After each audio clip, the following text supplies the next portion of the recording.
Every soul has its own potential of opportunities earned during the incarnation on the earth in the physical body. This potential or karma of a person may be compared with a bank account. By having a specific karma, a person has specific opportunities for receiving earthly blessings in the physical world. The type of people parasites who possess certain knowledge in magic and witchcraft hunt for this potential and opportunities. Expressions like to sell a soul, to enslave a soul exist not for nothing. The most prevailing way to execute that is sacrifice. What happened to souls of my bloody cult victims? When a human is sacrificed, his soul, destiny, rights that he earned are taken by whoever this sacrifice was made for. Enslaved soul is spinning negatively, counterclockwise, because a magician is taking away, stealing its power. This soul, in turn, has to take power from a living person, whom this soul has to possess by the magician's order. Thus, the living person, who is possessed by the soul of the sacrificed man, has a ban on happiness, improvement, and health. Dead souls become locks on the way to the happiness and freedom for those whom they possess. Imagine such a souls languishing in underground prison instead of being in the realms of kingdom of heaven. Thus, depression is immersed in the heart of a living person. This person who has a dead soul inside his aura will not have a will to live indeed. In order to take a will to live from the whole nation, they have to possess it with many sacrificed souls. Numerous human sacrifices have been made for massive enslavement of the will of living power. That is why women are forced to go through artificial abortions. It's just like many sacrifices of unborn children by their parents, just to maintain their well-being. It is God who gives a soul and vitality to a newly born. Same way, when the time comes, God takes the soul of a man to a higher world, where it will prepare for the next incarnation. By the way, souls of murdered and self-murdered people do not go to the kingdom of heaven. Those souls stay among living people, suffering without physical body. Their relatives and friends living next to them also tortured and tormented, feeling torments of death, but they do not realize, do not understand why they are suffering, because the souls of prematurely died are invisible to them. Greek Orthodox cemeteries, Catholic burial vaults, Egyptian mummies, wars, acts of terror, causing unnatural deaths of many people. All these tied souls to the earth. These souls cannot ascend to the higher realms. They just do not have enough energy for that. As a result, these souls stay lost and miserable. If a deceased person's body was buried, a material bond with his or her soul remains. Sepulchral soil or some items from the cemetery can be used to affect living people, their aura, infusing a negative, pathogenic energy of a deceased person in them.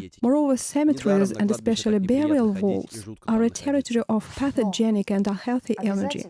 No wonder it is so unpleasant and scary to walk there.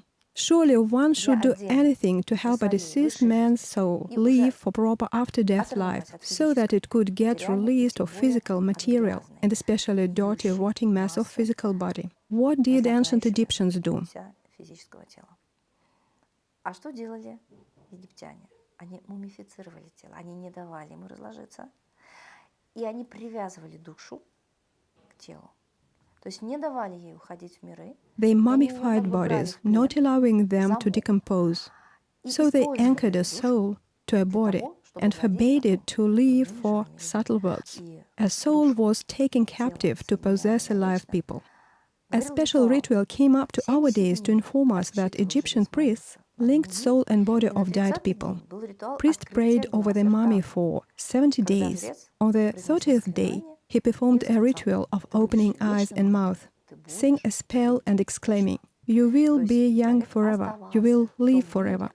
That means that a human remained in the world which he should have left to have a rest.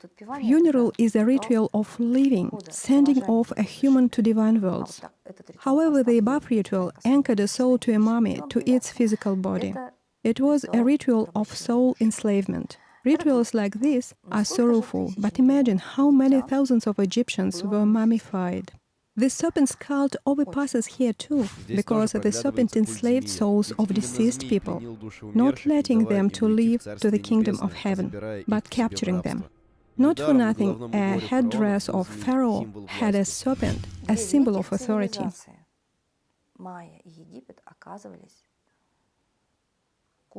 Mayas and Egyptian civilizations were based on dark cults, not divine.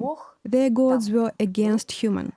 Those whom Maya and Egyptians considered gods killed humans to enslave their soul and limit their development.